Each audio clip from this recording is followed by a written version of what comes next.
for April 11th, 2024. The public can also access this meeting via WebEx technology. The Burlington High School Building Committee will hear public comments in person and virtually. Meetings are also broadcast live on Burlington Cable Access TV, and video and audio recordings are being made. This meeting of the Burlington High School Building Committee will be held in person at the location provided on this notice. Members of the public are welcome to attend this in-person meeting. Please note that while an option for remote attendance or participation is being provided as a courtesy to the public, the meeting will not be suspended or terminated if technological problems interrupt the virtual broadcast unless otherwise required by law. Members of the public with particular interest in any specific item on this agenda should make plans for an in-person versus virtual attendance accordingly.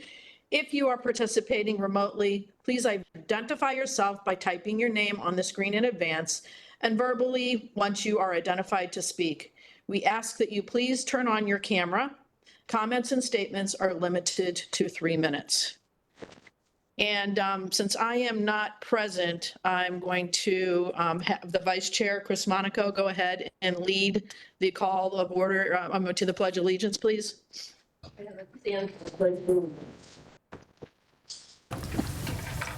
Allegiance to the United States of America, which stands one nation under God, indivisible, with liberty and justice for all. Thank you. And while everybody is getting settled, I would like to welcome Ms. Novoychuk to her first BHS Building Committee meeting. So welcome, Megan. Thank you, Catherine. The next item on the agenda is to approve the March 14th, 2020. Can you just wait a second so we can get the presentation out? Oh, okay.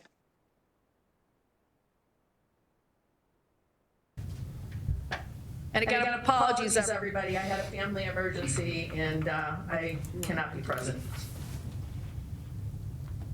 No, I don't see what,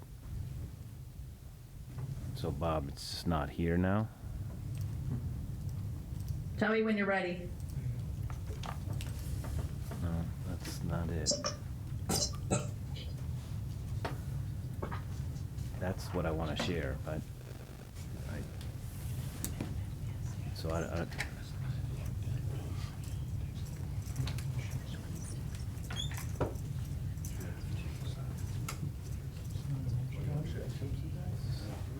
so the presentation's not here. I have it pulled up, but it's not one of these. I don't know what you mean, Microsoft Edge tabs. It's right there.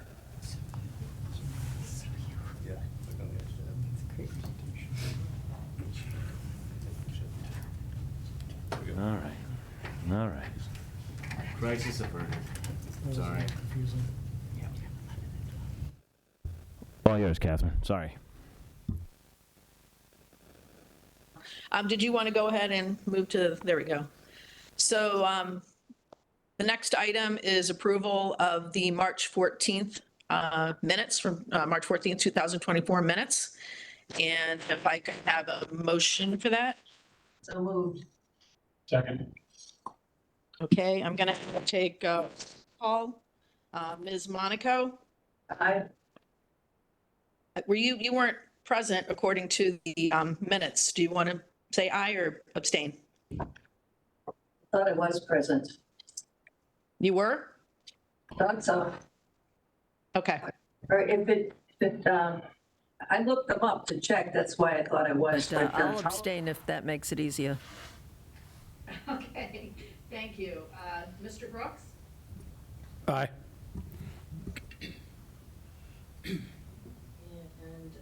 And I don't see Ms. Massardo online. Is she absent today? She's stuck in traffic. She'll be here in a few minutes. Okay, so she's not going to be voting on this one. Ms. Novoychuk? Abstain. And the chair is an aye. And so those are the only, I think we can, Ms. Chen? Here. And Dr. Conti? Yes, sorry. Yes. That's 4-0-2.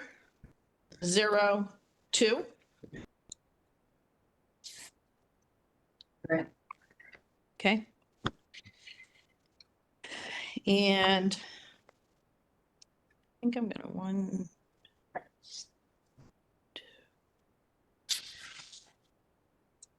Okay, I just wanted to make sure that I had the right, with Melissa missing, that we were going to be able to vote on the invoices, so I think we can.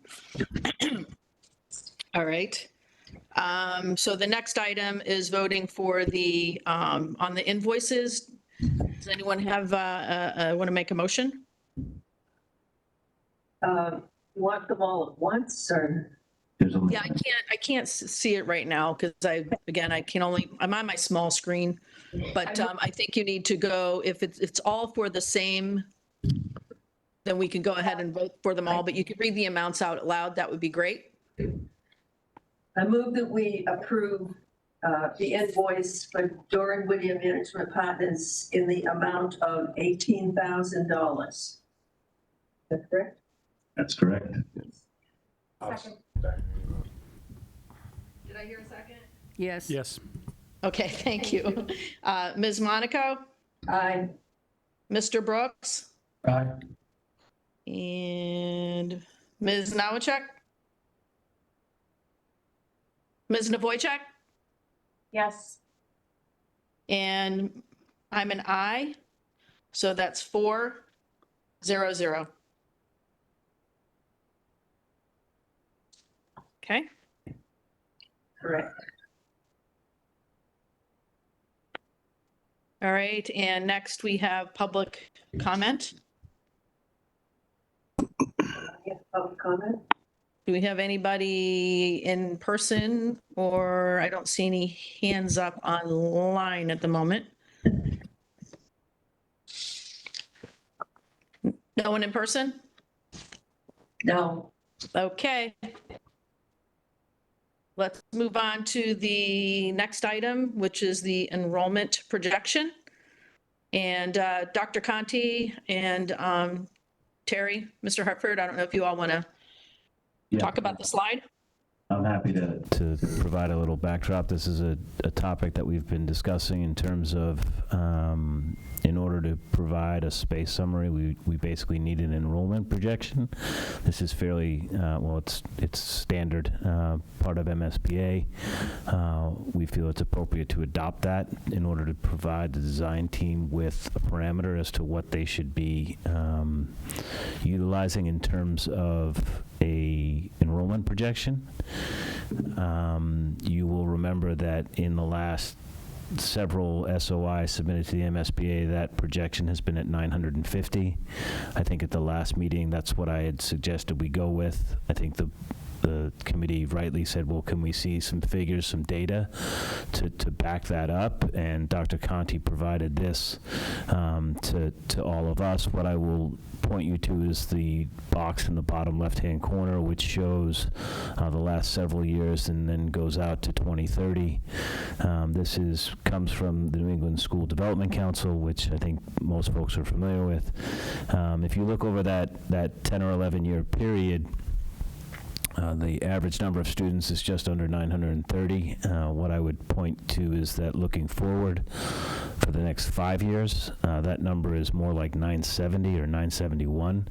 So those are the kind of goalposts that I think that you're looking at. And, you know, it's not up to me to determine what number you should be using, but those, I shouldn't say those aren't the goalposts. Those are, that's the playing field, and you need to determine where the goalpost is. So hopefully that's enough, and I'll just step back. Thank you, Terry. Dr. Conti, do you want to make any comments since you provided the information? Some of it? Sure. Well, again, using the NESDEC projections, which is calculated differently than MSBA, it seems like it would make sense to up the enrollment projection from 950 to 1,000, I guess. We're not sort of bound by the MSBA projection. So I know we have some bigger classes that are coming up, and is a 50 student, Terry, is a 50 student difference, does that make a significant change in the square footage? Not. I'm sorry. This is Chris from Chape. So I'd say it does and it doesn't, because inevitably the number you have will have some built-in bubble space, I guess, if you will, that it like, if you say we're designing for 20 students or 24 students per classroom, there's going to be a little extra space and a little less space if you need it, right? So I think 1,000 will offer you, in actuality, if you got really pinched on that number, you'll have a little bit of space to carry the pinch, or if you're a little bit under, you'll be just fine. So I think that's probably the right. I mean, given these projections, I think we could justify 1,000 Yeah. easily. Is that, I mean, Yeah. it's not for me to say, but I think that would make sense. Yep. Madam Chair, if I can make a comment? Yes. Yeah, so I agree with you, Dr. Conti. I think maybe even padding it a little further based on the mall zone district rezoning will add 15 units per acre of apartments. So we're going to have some growth there possibly. So I think padding even just slightly a little further may be prudent to future-proof this building. Catherine, I'd like to make a comment. Are you suggesting, Jeremy, you're not comfortable with 1,000? I'm comfortable with 1,000, but I think we need to pad it a little, maybe 20 to 50, and probably no more than 100 is where I would be at. So So no you're more thinking than 100, maybe 1,100? something like that, yeah. Catherine, I'd like to comment also. Yes. I agree with Jeremy. We were discussing it the other day about how all that change may happen on Wall Road with, Changing changing a lot of office space, and some of it may very well become living space. And I think the reality is a little bit difficult to grasp at this point in time, but if we are pretty sure we're going to have around 1,000 kids, and then we got a lot more units because of the changes on Mall Road, and also the whole thing with the buses. Yeah, it just. Since we're not locked into the MSBA numbers, I agree with Jeremy and with Ms. Monaco, with Mr. Brooks and Ms. Monaco. So if we can up it to 1,100, I think I would feel comfortable with that. Does anyone have any other comments if we up it and up to 1,100? I'd even go to 12, but that might be too much. I feel like I'm at an auction. Yeah. Do I hear 13? I hear 13, right. Yeah, I would just be cognizant that when you up figures, you're going from, and I'm sure the SOI that was recently submitted said 950, you're now increasing that by, call it 20%.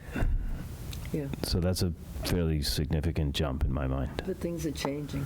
Yep, I understand that, but I'm also, that is what's going to drive the square footage number, and that number is going to be the first real number that folks are going to see, and it's going to be based on a square footage.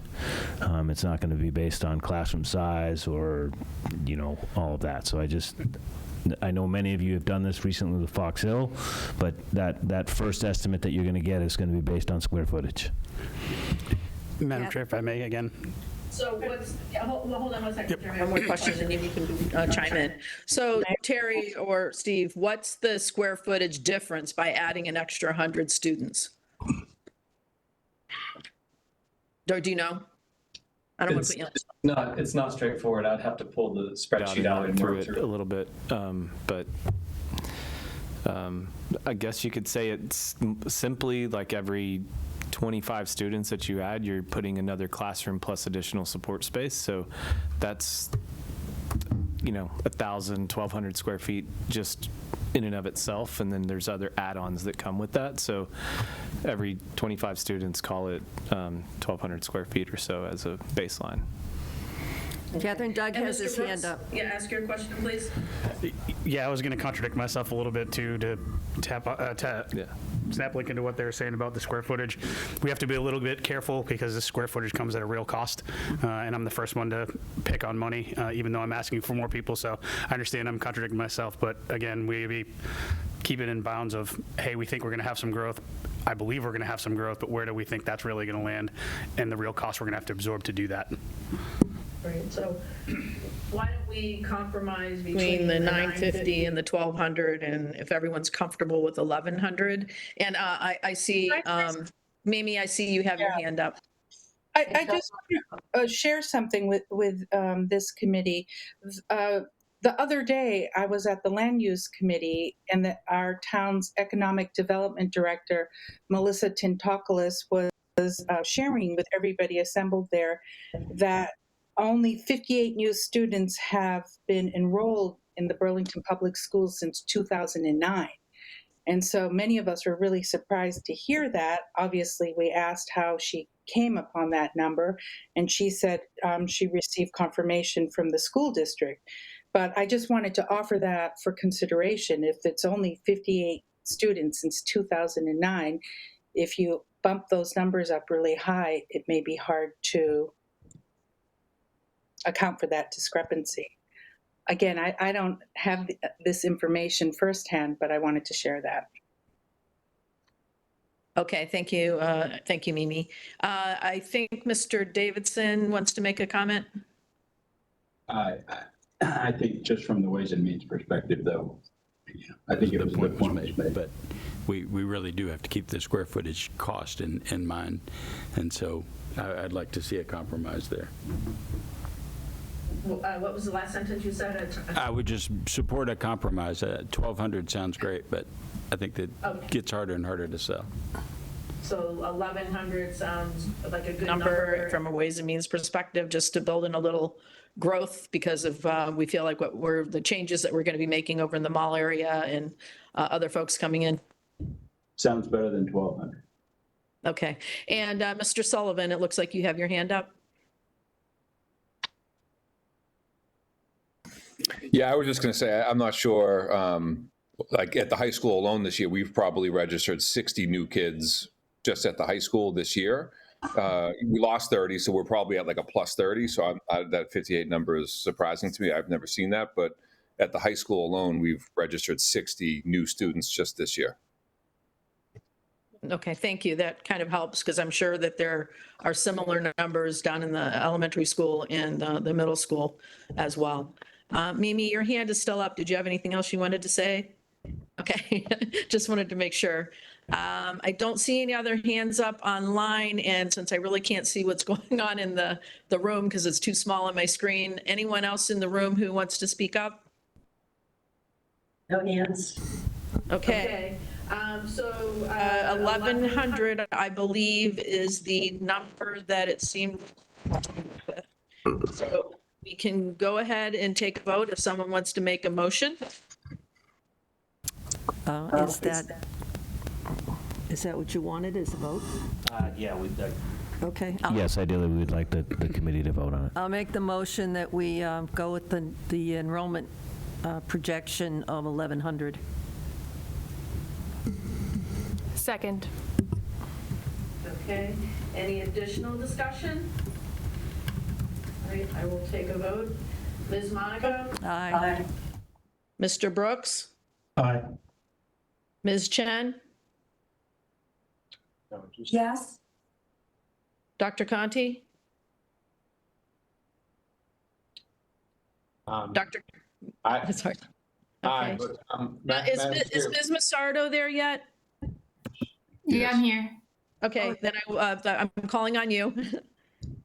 Yes. Okay. And Ms. Navoychuk? Yes. And the chair is an aye. So it's 1, 2, 3, 4, 5, 6, 7, 0, 0. Catherine, I'm wondering, since this is an advisory committee, and we had committee, talked about voting a little differently, this has to go to the school committee anyway at another point. Do you want to just get the feeling of the room? Sure. And online? So why don't we just get everyone's input? Sure. All right, well, I can count the room if you count online. Okay, so everyone online, if this sounds good to you, because we want to take a consensus of our, everyone who's here as an advisory committee, please hold your hand up online. And then Ms. Monaco will take a count. We'll take a count. So I see 1, Everyone 2. who's in the room who agrees with the 1,100? Okay, is there anyone who disagrees? Any no votes? No, we're all good here. I'm going to abstain because I don't feel comfortable. Who's that? I'm going to abstain because I don't know what I think about the numbers. So Okay, that's fine. thank you. Yeah. So it's just an advisory vote anyway that has to go to the school committee. Yes. Right. And again, so the whole school committee was here and they have voted on it. I can re-vote and take out Ms. Chen and Dr. Conti if you want. No, like, why don't you wait? Give us time to actually think about it. I think Eric has a little hesitation on his face.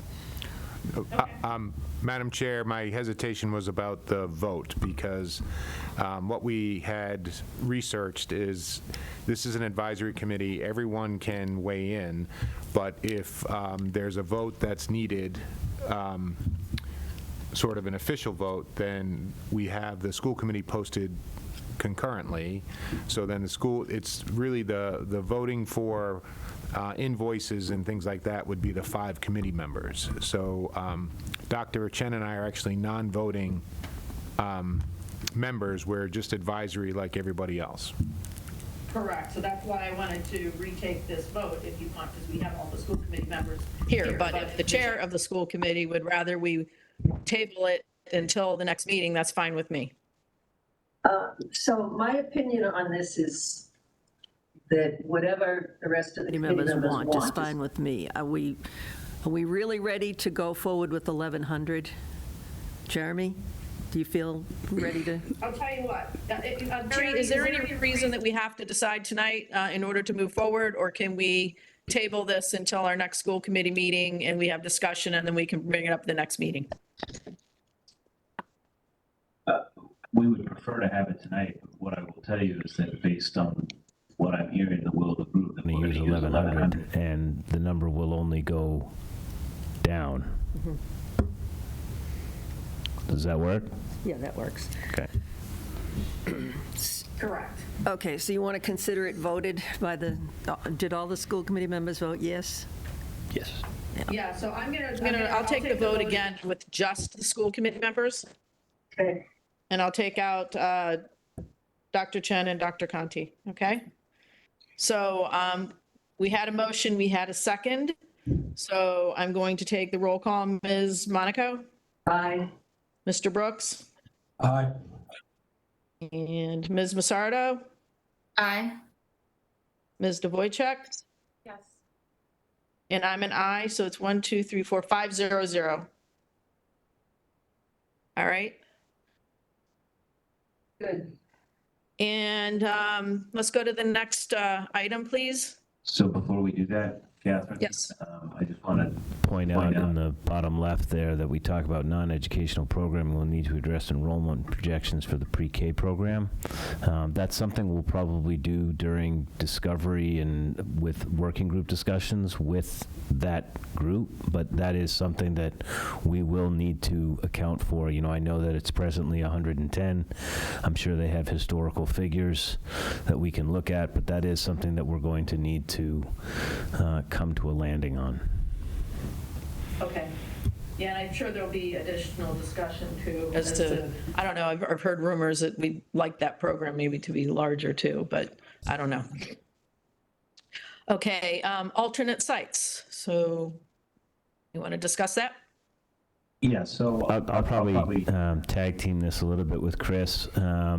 We met as a group, Bob, to talk about alternate sites within the community. We obviously, I say Steve, Doran Whittier did this exercise as part of the elementary schools, but that was focused on the elementary schools, not the high school. High schools being considerably bigger. We went through all the town-owned properties, using Patriot Properties, kind of used a filter of having at least 22 acres, within town that we found. There's 12 sites that meet that criteria. You can see how I've listed those out. 5 are schools, 3 are conservation, 2 are the water stations, 1's a recreational area, and 1 is it's called Taking for High School, but that's associated with the current site in Meadowbrook.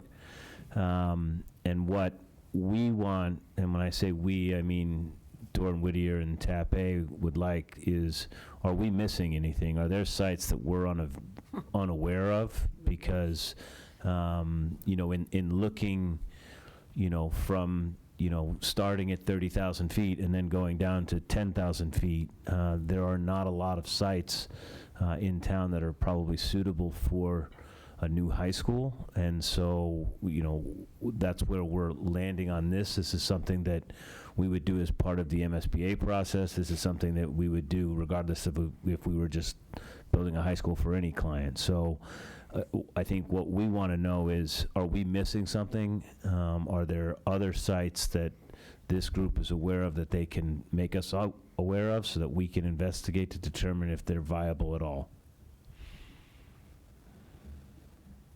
I'm not aware of any, but is there anyone else online or in the room?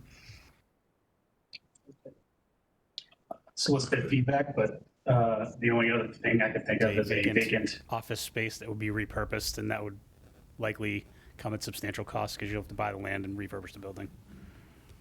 Right. I was thinking the same thing, but okay. Well, All right. Let me just pull that string a little bit. Are there any large vacant office spaces that we're aware of in town, or should I follow up with like the chamber? Who could I ask? Because if that's available, I do want to take a look at it to determine that it's not, or it possibly is, a potential. Madam Chair, may I? Yes, of course. Terry, I can introduce you to the chamber and probably Melissa Tinakalis, who's the Burlington's Economic Development Coordinator, so Director. Not sure her exact title, but I think she knows a lot about what's going on in town. And Okay. so we do have some very large office spaces that would be suitable for classrooms. So it would have to be a sort of a hybrid high school experience. There's no large acreage Right. for us to have self-contained fields, but we don't have self-contained fields now. Right. Right. Okay, well, so that, I mean, that is helpful so that we know that, you know, from an acreage perspective, we don't have something in town that kind of ticks that box for us. But I'm definitely interested in talking to the academic development officer and figuring out if there's something that's possible. I've worked in one of those buildings. They're quite large. It would take quite a bit of work to transform it into a suitable school environment, but we'll take a look and report back. But just knowing the information that we have from this group now is very helpful. So thank you. Looks like Ms. Massardo has her hand up. Hi, I'm guessing you looked.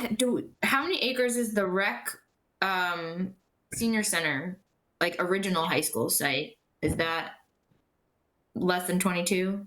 It is. Okay. Okay, thank you. And I don't see any other hands up. Anyone else in person? No. Okay, thank you. So let's move on to Tape and your presentation, project update. Yes, thank you. Excuse me. So on the screen and in your packets, you received this graphic, which is basically our work plan, and the dashed red vertical red line is approximately where we are right now. We've been busy on site, so Geotech has been out marking sites or locations for borings, and those are happening very soon. They're going to do this sort of underground borings so that we can get a sense on what you got going on under the surface. We've had traffic engineers out to observe traffic patterns on site. We've had the surveyors have started this week doing the survey stuff. Our team has been out here, and we have a group that's inside doing the survey point cloud the scanning of the building itself. So that's giving us a hard, very precise measurement of every wall, every window, every door in the building, floor, ceiling, all 6 surfaces. So we're going to come away with that with a very detailed digital model of the building that then we can manipulate with concepts and schemes. So all of that's ongoing currently as of right now. And then next week, we're going to have a full court blitz with engineers and everything coming into the building when the students aren't around. And they're going to be looking at everything from systems to everything we can imagine, technology, everything. So that's the here and now. As we move into the rest of this, as of this discussion tonight, we'll start working on space summary for 1,100 students, preparing that document, which is going to be sort of the basis and roadmap for us on what kind of spaces we're looking at for the educational side. This building has a lot of non-educational potential, so we're trying to, or this project, and so part of that also will be what we're calling non-educational program discovery, which I think we are showing in there as well, programming non-educational things. And so that's going to start up, and basically what we mean by that is we're going to get in contact with any and all non-educational potentials and just sit down and have a conversation with them. What is your program? What does it do? How does it interact with the school? How big does it need to be? And get really kind of 30,000-foot view of those programs, including the pre-K, including the things that are here now. There may be some potentials that aren't here now that we want to talk to, which that's all part of this discovery process, so that then when we get that clarity, we can add that on to the space summary that will be built for the 1,100 students. And so that will start to give us the totality of what the goal is for the project in terms of scope and square footage. That's all happening with, starting very soon and then going, a couple weeks. And visioning sessions have been, we started with the district leadership this week, and those are going to be starting to happen. We just scheduled a few of those, so these dates on the screen you see here are going to be updated based on some scheduling, and the school is going to reach out to the community and leaders and teachers in your community to sort of get that group of people who are going to be involved in the educational visioning process. So that's coming up too. So a lot is happening right now, and a lot's going to be happening within sort of really by the end of the school year. A lot is going to take place and happen, and we're going to start presenting things to you over that period of time. One thing that we wanted to talk about was, okay, so these are the detailed schedule views. So what we tried to do. Excuse me, through the chair. I have a question before we go to the next slide. Is this okay? Yes, so I believe Ms. Jack has a question. Yes, I do. So under the other programming, non-educational at the high school, I know we've been talking about adding the DSE program to the high school, and I want to make sure that that program is also listed in the non-educational programming space. It's something that our Director of Special Education has been talking about, moving up for vertical alignment. So, okay, thanks. Thank you. Anyone else? Catherine, Martha has a question. Okay, Ms. Simon? I have 2 questions. Well, one comment. One, the DSC program is actually educational programming, so I think it would likely be included. The lab program is listed as non-educational programming. Oh, is it? Yes. Okay.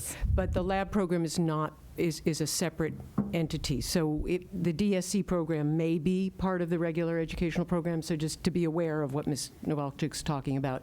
But you can check with Dr. Conti about which category.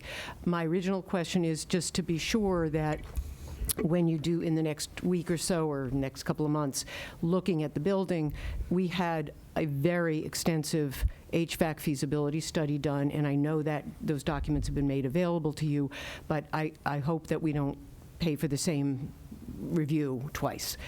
So that was very extensive, and it's great information. You may need to redo parts of it, that's, fine, but I just wanted to make sure that was part of the understanding.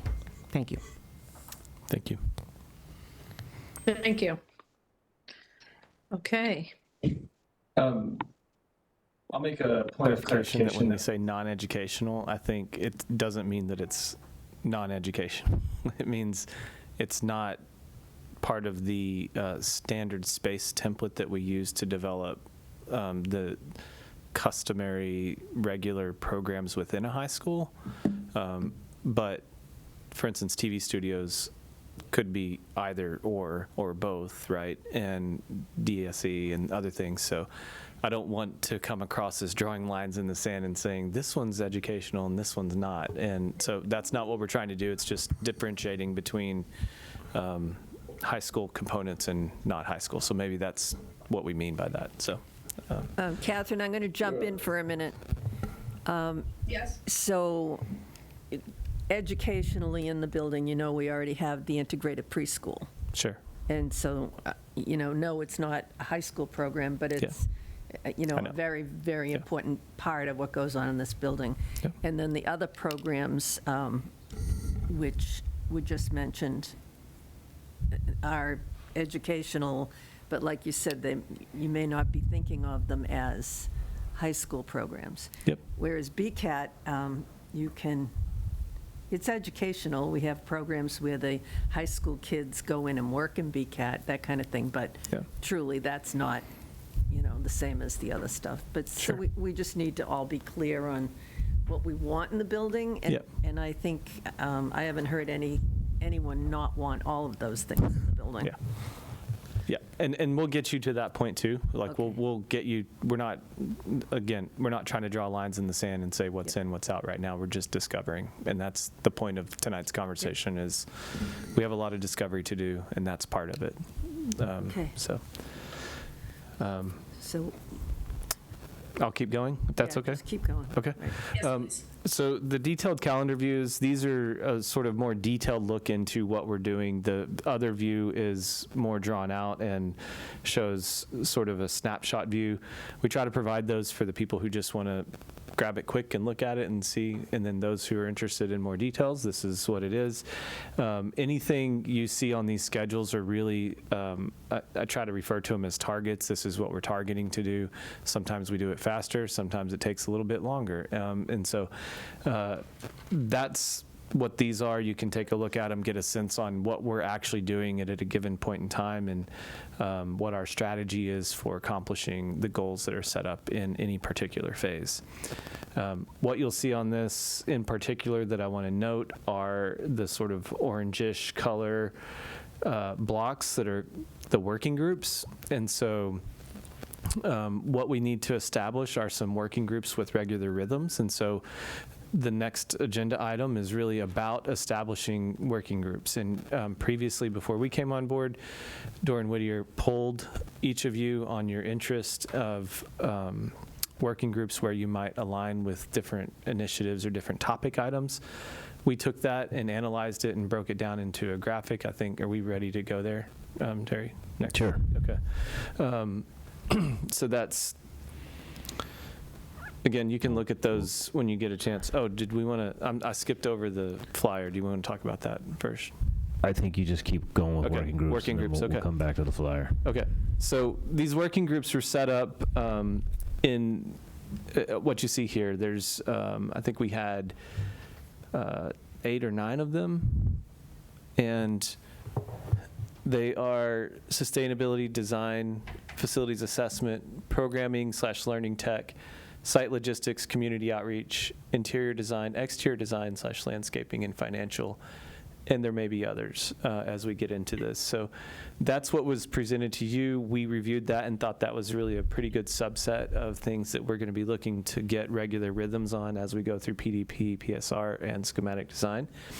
What we then did was said, well, what rhythms do we need that input or touch point in communication with this working group to inform what we're doing with the rhythm of production that you just saw in those detailed calendar views. So we tried to overlay that and give you a sense of, if you decide you want to be on one of these working groups, this is the level of commitment we're going to be looking for. And, more diamonds is more time, and less diamonds is less time, right? So that's the way that kind of breaks out. And then what we ended up doing was taking the spreadsheet responses that each of you responded to and overlaid those into the groups so that we could analyze that. And that slide is next. Is that correct? Yeah, so go ahead. So the only comment that I wanted to make in the working groups is that since we have a new member of the school committee, I would like to give her the opportunity to look these over and see if there are any of them that she would like to participate in. So Terry or someone could reach out to Ms. Novoychuk and see if she's interested in any of these working groups. I'd appreciate it. Yeah, I will. And before somebody makes a comment, I will. So this slide is actually a subset of a slide that I provided, TAP A, and some of you have volunteered for more than what is shown here. And my intention is to kind of reach out to you. Working groups that we found, and I know TAP A has found, have 3 to 4 people. When you get outside of a 3 to 4 person, it's no longer a working group. It's more of a general meeting. And I think when you have now the context of the rhythm and the amount of time that's going to be required in each particular group, you may consider saying, well, I just thought it was a survey and I just wanted to express my interest. What we would like is for folks to say, yes, I understand that there's really 3 or 4 people. Look at the group, and I have this slide with everyone's names on it, and I'm going to send that to all of you, and say, so like facilities assessment. I know 2 people off the top of my head that I know I need on that, and I'm looking at both of them. Right? So it's that kind of thing. And when you look at the backdrop of who's in the group, maybe you consider focusing your efforts on a particular group. We don't want to preclude anybody from participating. So if you feel very strongly that you should be a part of a group, we're going to make that happen. We just want to kind of give that backdrop. I'll send these 2 slides separately to you guys. Tomorrow. You can think about it over the weekend and come back to me, and then we will reissue a slide that says this is the working groups, and you're going to start getting contact from either of us or Rachel saying this is when we're meeting, and so I'll just kind of leave it. Does that make sense? I see a lot of people nodding their heads, which is great, and so I appreciate that.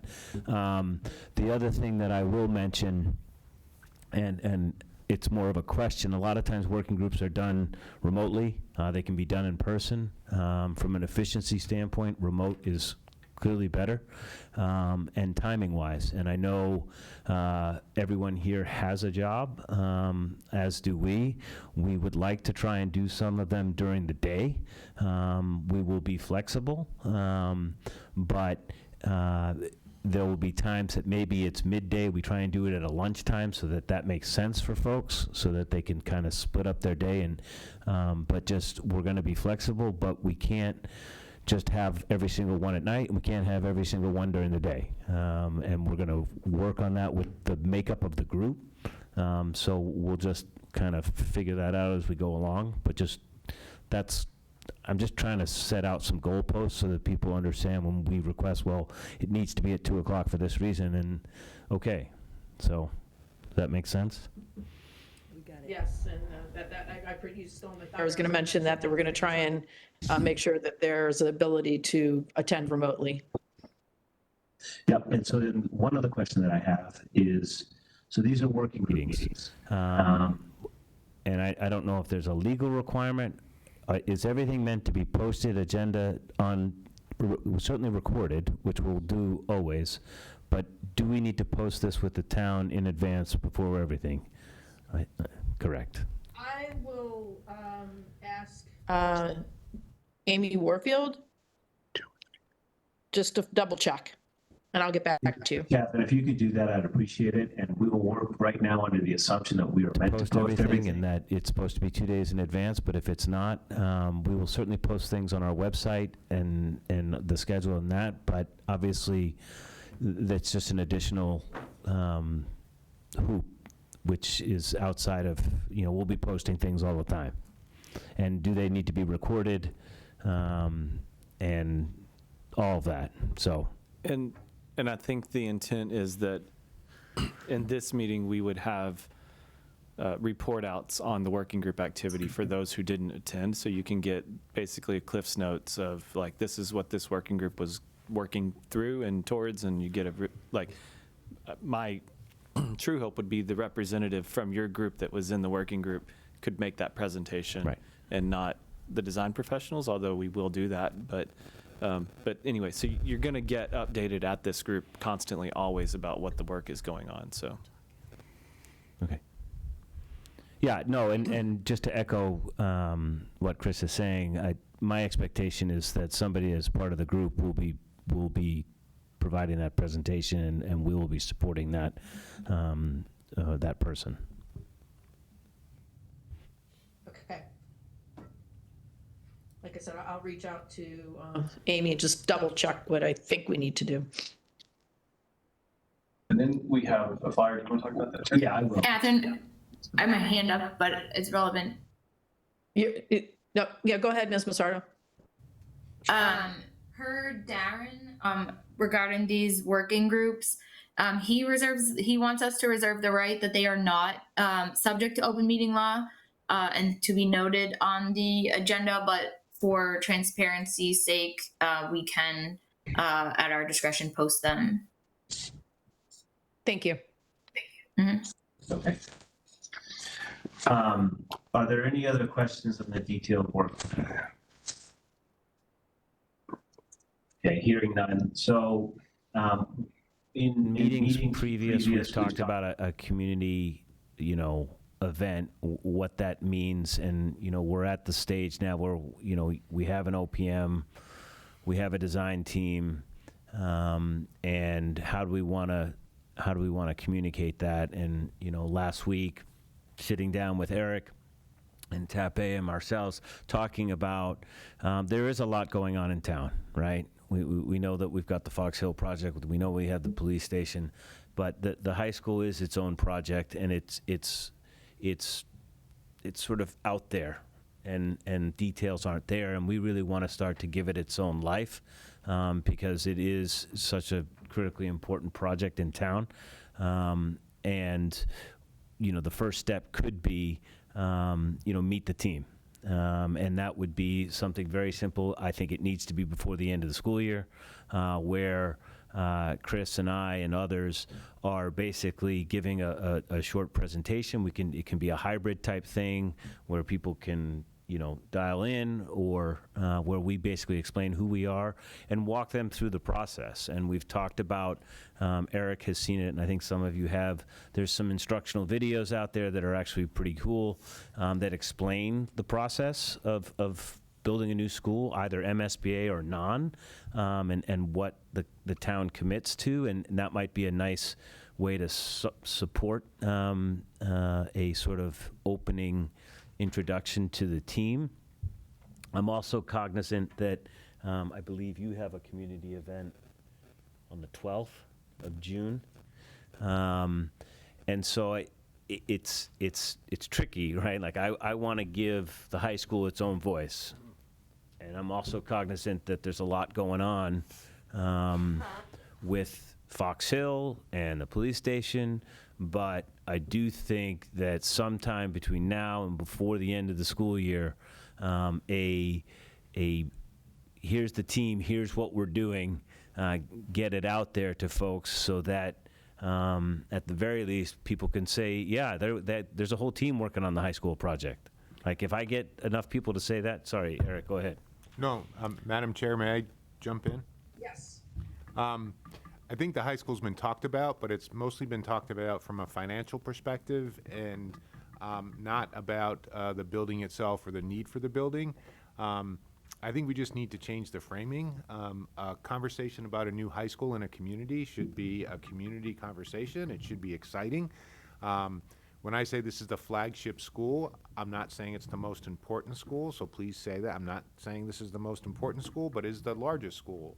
And it is an incredible community asset. So the expenses will be what they are. I think we have to look at different models. I think when we get to that point, we need to get there.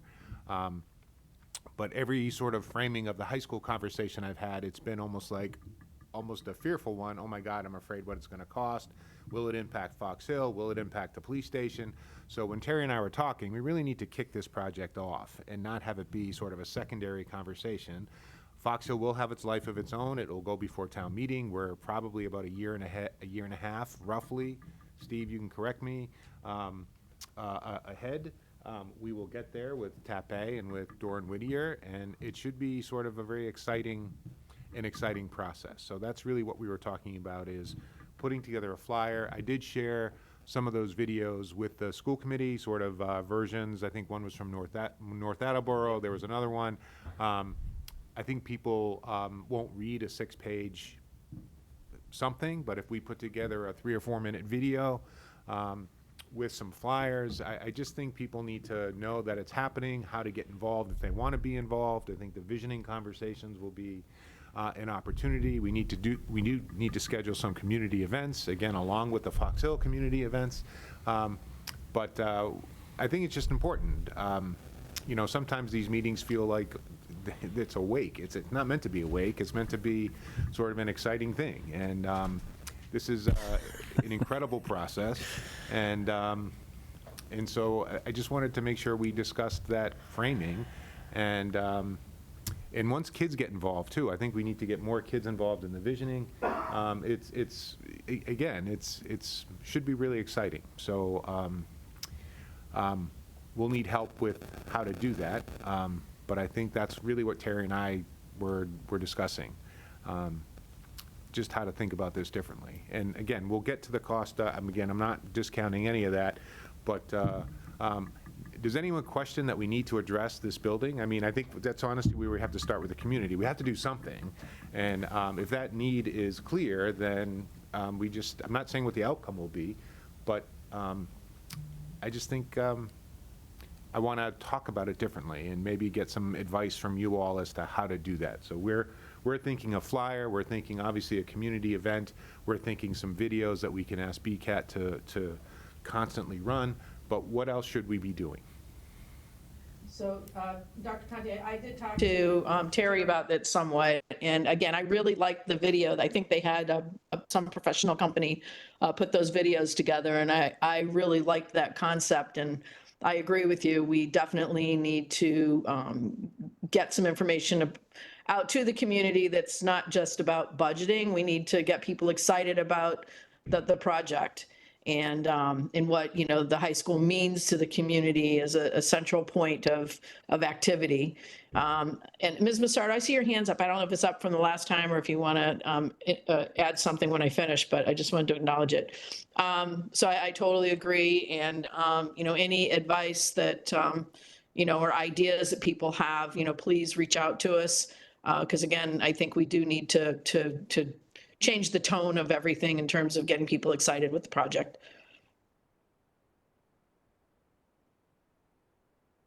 Any other comments or questions? Ms. Monica? Yes, I agree with everything you've just said, but I think we have to be a little bit careful not to step on the Fox Hill project, because we have the police station going to town meeting in May, and we have the Fox Hill project going to town meeting for funding in September. And if we have gotten too far ahead and people are looking at this as, you know, another huge tax burden immediately, I think it's going to hurt the two projects that are already ready to go. So I just want to be aware that we have a lot of planning to do on the high school, a lot. We need a lot of input, we need a lot of options, and I think we should be doing that and getting those, but we can't step on the other projects. We have to be careful of that.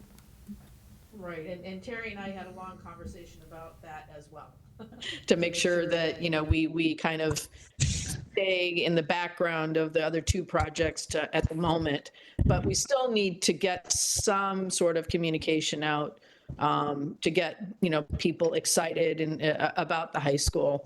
And it's just, what we want to get out there and when, and again, introducing, I think the first thing is just, I think the idea is to just introduce who's on, who's working on this and find out if there are other people who would like to participate. So anyway, thank you, Ms. Monaco. Any other comments? Does Melissa have one? I thought you said her hand was raised. Sorry. If not, so. I put it down. Okay. We're going to start calling on people, though, if people are sitting here quietly. So just be prepared if we start calling on you. Go ahead. So then I'll call Wendy. I'm thinking of a video with you, like in your ancient chemistry lab, with the sort of the big buttons that nothing's working, and then we sort of show what a modern lab could look like in a new high school, or we do some of that. I'm not sure.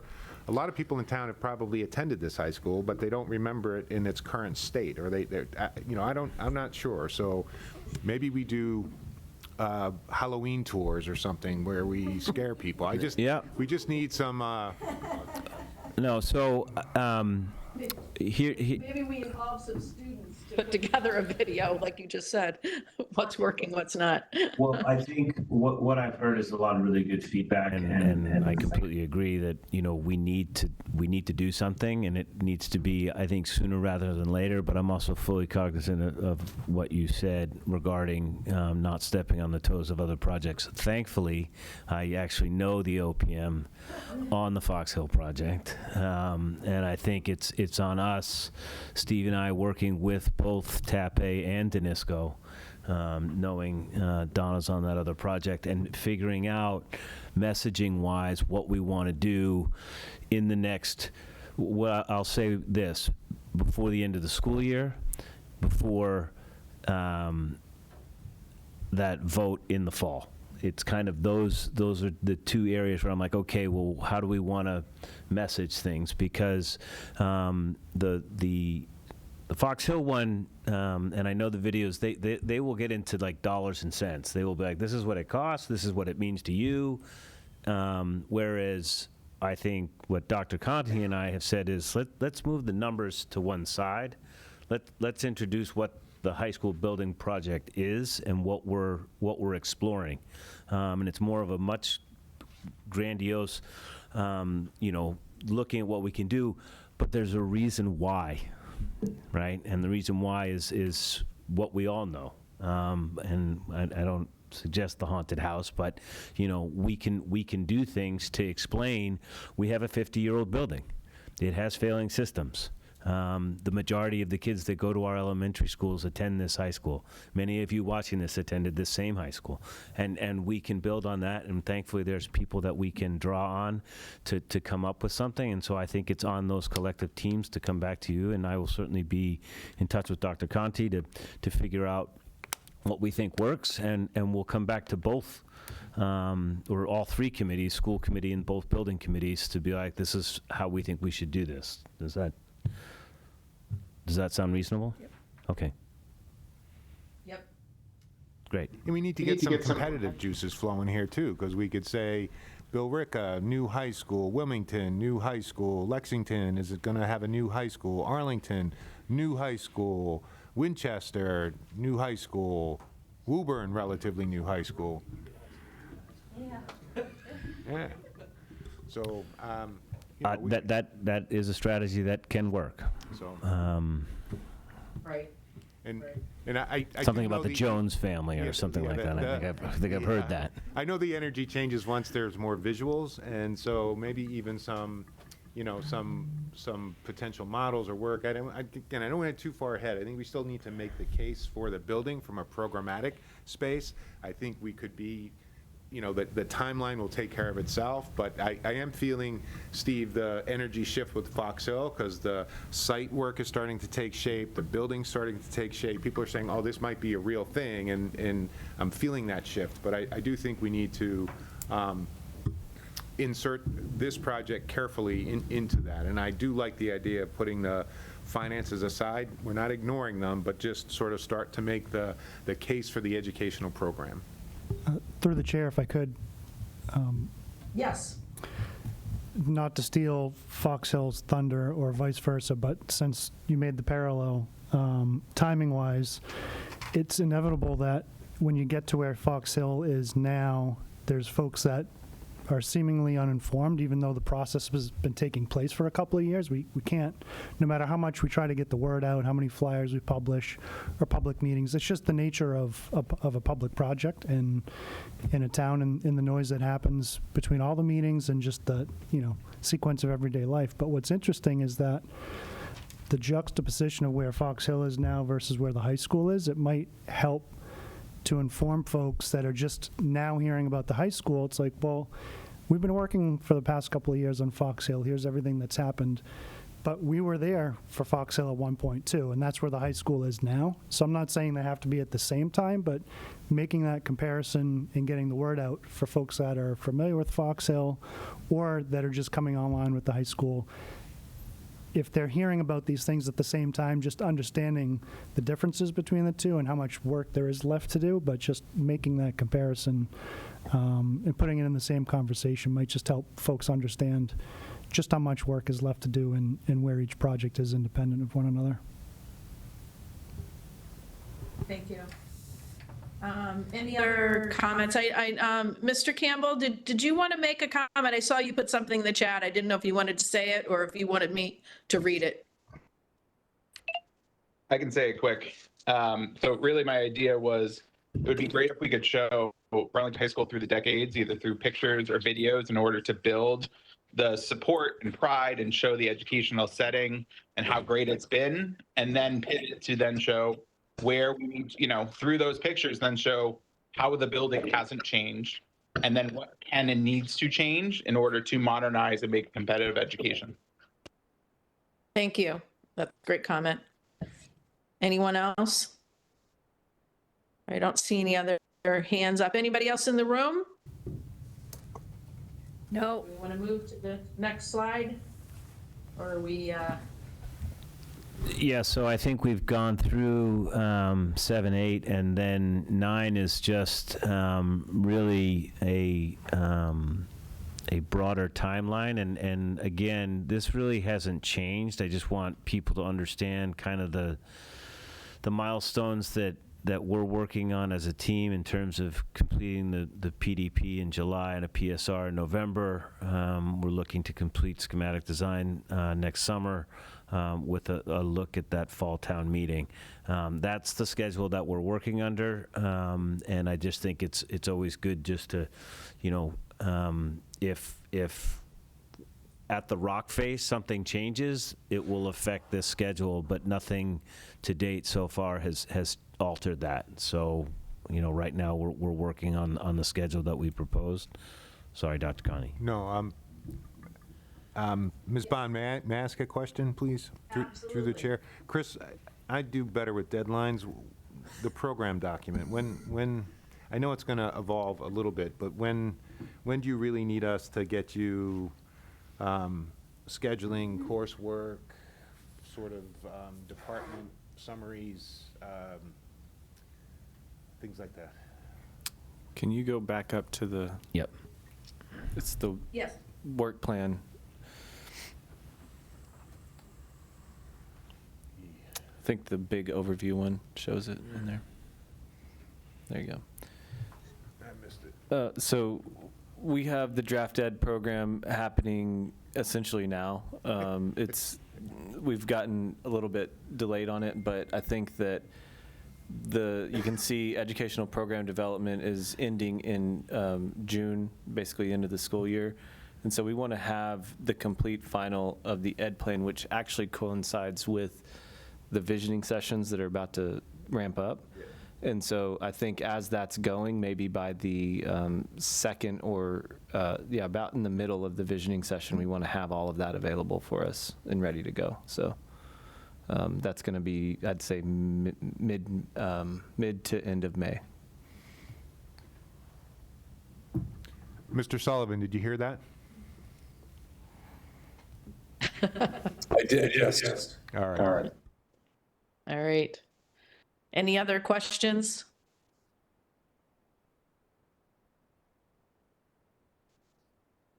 All right. So I guess we will move on to the next item, which is other topics not reasonably anticipated in the last 48 hours. I know that there are people who have not been sworn in yet who want to participate, and there are people who have changed their role, and we need to redefine or figure out how we deal with that, even though we're an advisory committee.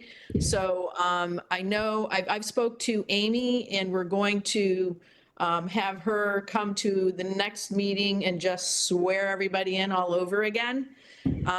So, again, if you know people who are interested in being a part of the advisory part of the committee, let us know and they can attend the next meeting. And if there's any other topics or people who would like to speak up now about anything not anticipated, please hold your hand up, or I can't see who's in the audience, so. Okay. I think we're okay on that one. And then we'll go on to public comment again. I'm looking online. I don't see any hands up at the moment. Okay. So I did want to make one comment before we talk about the upcoming meetings. I just wanted to make sure that if everyone hasn't had a chance to go to the website, it's burlingtonhighschoolbuildingproject.com. And I will say that I saw that it was added to the high school website. So you can go to district, and it's in the pull down under district. And Amy also added it to the town website. So I just wanted to point that out to everybody. And then I see we have our next meetings coming up, May 9th at 6:30, June 13th at 6:30. And one thing, this slide will now, obviously the dates that are listed here are SBC meetings, but there's going to be a whole host of other meetings, and typically what we do is we kind of create a master calendar working with the design team, because we just need to be coordinated. It'll be kind of a shared document that I can give you guys a link to. It just basically lists all the meetings that are going to start happening, because it's going to start happening. But this is really just meant to focus folks on SBC meetings. Great, thank you. So, anyone want to make a motion to adjourn? So moved. Second. All righty, all in favor? Yes. Okay. I'll take the roll call. Ms. Monaco? Aye. Mr. Brooks? Aye. And Ms. Massardo? Aye. Ms. DeVoychek? Yes. And I'm an aye, so we are officially adjourned. The chair is an aye, or officially adjourned. Thank you, everyone. Thanks for putting up with my being remote. Bye, Catherine.